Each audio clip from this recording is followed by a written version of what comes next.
आता पेट्रोलचा खर्च विसरा, घरी आणा इलेक्ट्रिक स्टायलिस्ट इलेक्ट्रिक गाडी. 100% भारतीय बनावटीची इलेक्ट्रिक्स ईव्ही इलेक्ट्रिक गाडी आता उपलब्ध. 5 वर्षांची वॉरंटी, आकर्षक कलर्स आणि स्पोर्ट्स डिझाईन. एकदा चार्ज करा आणि 100 ते 140 किलोमीटर पर्यंत रेंज. अत्याधुनिक सर्व्हिस सुविधा, लोन सुविधा सुद्धा उपलब्ध.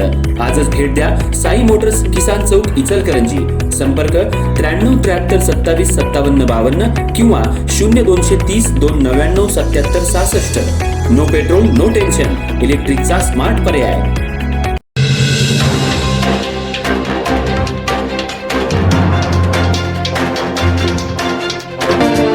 इचलकरंजी शहरातल्या छत्रपती शाहू महाराज पुतळ्याजवळील महानगरपालिकेच्या 21 क्रमांकाच्या शाळेजवळ असलेल्या PM श्री उर्दू शाळेमध्ये एका कर्मचाऱ्याचा साखरपुडा आयोजित करण्यात आल्याचा धक्कादायक प्रकार रविवारी उघडकीला आला. शाळेच्या इमारतीतच विवाह सोहळ्याप्रमाणे सजावट करून कार्यक्रम सुरू असल्याची माहिती मिळताच सामाजिक कार्यकर्त्यांनी घटनास्थळी धाव घेतली. त्यानंतर महानगरपालिका आयुक्तांकडे तक्रार करण्यात आली असून या प्रकरणाची चौकशी सुरू करण्यात आली आहे. इचलकरंजी शहरातल्या महानगरपालिकेच्या मालकीच्या शैक्षणिक इमारतीचा खासगी समारंभासाठी वापर करण्यात आल्यानं शहरात मोठी चर्चा रंगली आहे.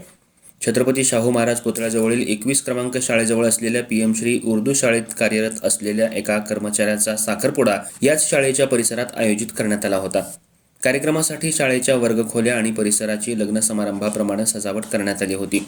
खुर्च्या, टेबल, जेवणाची व्यवस्था तसंच अन्य साहित्य लावून संपूर्ण वातावरण मंगल कार्यालयाप्रमाणे तयार करण्यात आलं. या समारंभासाठी वधूवर, त्यांचे नातेवाईक, मित्रपरिवार आणि वरातीतील अनेक जण उपस्थित होते.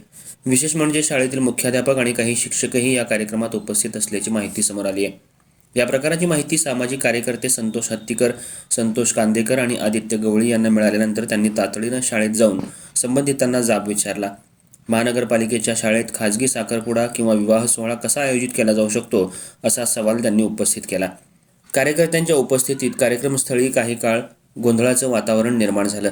त्यानंतर उपस्थित नातेवाईक, वधूवर आणि इतर पाहुण्यांनी तिथून निघायला सुरुवात केली.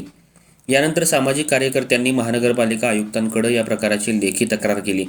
तक्रारीची दखल घेत आयुक्तांनी शिक्षण विभागाच्या अधिकाऱ्यांना घटनास्थळी पाठवून संपूर्ण प्रकाराचा अहवाल मागवलाय.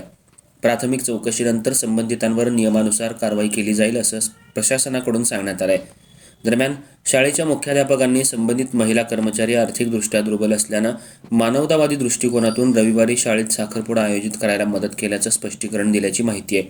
मात्र सरकारी अथवा महानगरपालिकेच्या मालकीच्या शैक्षणिक इमारतींचा खाजगी समारंभासाठी वापर करायला परवानगी आहे का, हा प्रश्न उपस्थित झालाय.